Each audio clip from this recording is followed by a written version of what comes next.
Pertanyaan sekarang, saya yakin Tuhan saya Allah, tapi Allah nggak kelihatan. Ada alasan tak kenapa Allah nggak kelihatan? Ada alasannya. Anda tanamkan baik-baik, ini masalah akidah yang paling penting. Kata Nabi, atau disebutkan dalam banyak riwayat, bahwasanya nabi-nabi pun belum pernah ada nabi yang lihat Allah, termasuk Nabi Muhammad SAW. Kita ambil dalilnya dalam hadis Bukhari. Waktu Nabi SAW pulang dari Isra Mi'raj, jemaah sekalian, Aisyah bertanya radhiyallahu anha, berkata, istri beliau, ya Rasulullah, hal tara rabbak? Apakah anda waktu Mi'raj ke langit, terima perintah sholat, sempat lihat Tuhan anda enggak? Lihat enggak Allah itu bagaimana? Apa jawaban Nabi SAW? Nurun ala nur anna arah. Allah itu cahaya, di atas cahaya, terang sekali. Bagaimana saya bisa melihatnya? Artinya Nabi SAW mengatakan, saya sendiri belum pernah lihat bagaimana itu Allah. Contoh sebelumnya Nabi Musa alaihissalam.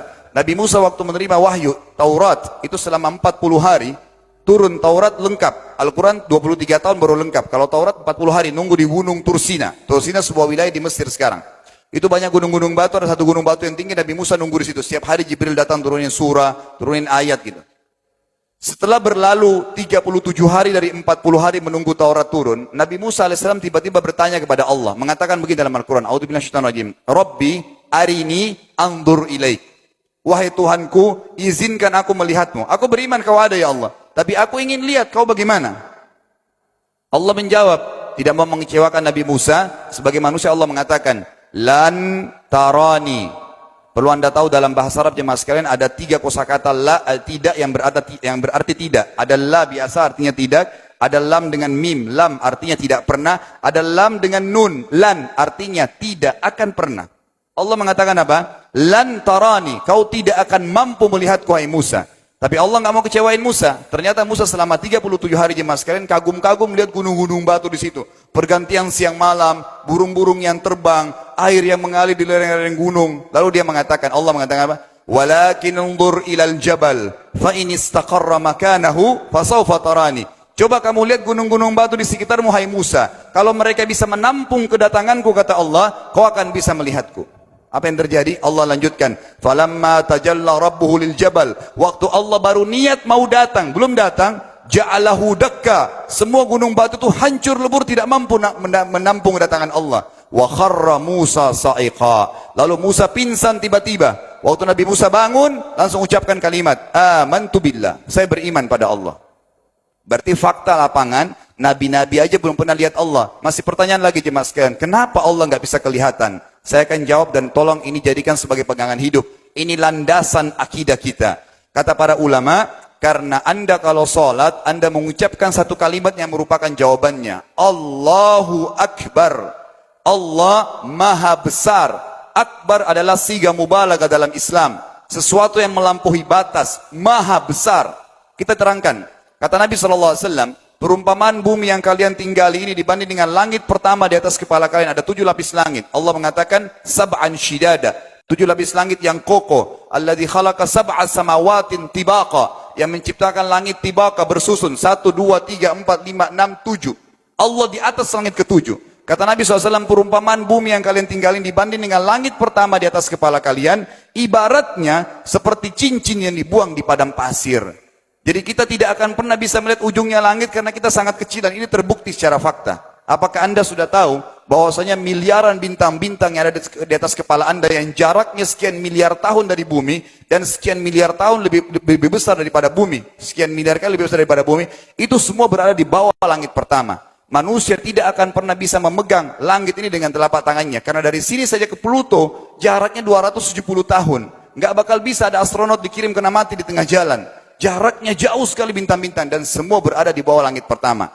Kata Nabi SAW, di atasnya ada langit kedua besarnya. Digabung antara bumi sama langit pertama seperti cincin dibuang di padang pasir. Langit ketiga, 2, 1 dan bumi digabung tiga-tiganya. Dibanding langit ketiga seperti cincin dibuang di padang pasir. Sampai langit ke-7. 5, 6, 4, 3, 2, 1 dan bumi. 7 digabung. Dibanding langit ke-7 seperti cincin dibuang di padang pasir. Dan langit yang luas ini jemaah sekalian dipenuhi dengan makhluk Allah yang lain namanya malaikat. Dalam hadis Bukhari kata Nabi SAW, waktu saya sedang dimi'rajkan ke langit, tidak ada 4 jari pun ukuran di langit yang luas itu, kecuali saya temukan malaikat yang sedang ruku atau sujud, penuh dengan jumlah mereka.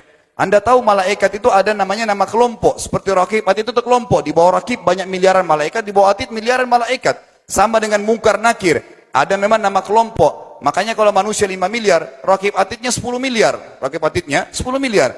Lalu kata Nabi SAW, di atas langit ketujuh ada Sidratil Muntaha. Besarnya digabung antara 7 lapis langit dan bumi. 8 hanya seperti cincin di bawah di padang pasir. Di atas Sidratil Muntaha ada sebuah lautan yang Allah ciptakan. Lautan itu besarnya digabung antara Sidratil Muntaha, 7 lapis langit dan bumi. 8, 9-9-nya seperti cincin dibuang di padang pasir. Makanya kalau anda baca Quran, anda baca ayat wa kana arsyu alal ma, singgasana Allah di atas air. Ini maknanya. Air adalah ada lautan. Lalu kata Nabi SAW, arsy-nya Allah di atas lautan itu singgasananya Allah. Besarnya digabung antara lautan, Sidratul Muntaha, 7 lapis langit dan bumi. 10-10-nya hanya seperti cincin dibuang di padang pasir. Anda sudah hafal ayat kursi? Apa artinya? Ayat tanda-tanda kebesaran Allah. Kursi itu artinya bukan tempat duduk, tapi tempat pijakan kaki raja di singgasana. Kalau raja ingin naik singgasananya di pijakan kaki, itu namanya kursi. Kita baca apa? Wasi'a kursiyuhu as-samawati wal ard. Pijakan kakinya Allah saja sudah menutupi seluruh langit dan bumi ini. Jadi kita mustahil bisa melihat Allah karena besarnya Allah Azza wa Jal. Tinggal kita tutup jemaah sekalian. Kira-kira, lalu bagaimana saya berhubungan dengan Allah? Jawabannya sederhana. Anda lingkari namanya Allah, ini Tuhan kita. Yang menyembah selain Allah kafir, yang mempartisipasikan Allah dengan makhluknya, masih sembah berhala, kuburan, jimat, namanya syirik. Dua-dua nggak boleh. Untuk berhubungan dengan Allah yang tidak kelihatan dengan mata kita ini, tapi kita bisa rasakan keberadaannya, cuman satu cara. Di bawahnya lingkarin ibadah. Salat, puasa, zakat, haji, takziah, ziarah kubur, semua ini adalah rangkaian ibadah untuk berhubungan dengan Allah. Semua ibadah ini jemaah sekalian, harus seperti yang Allah mau, bukan yang Anda mau. Ini penting.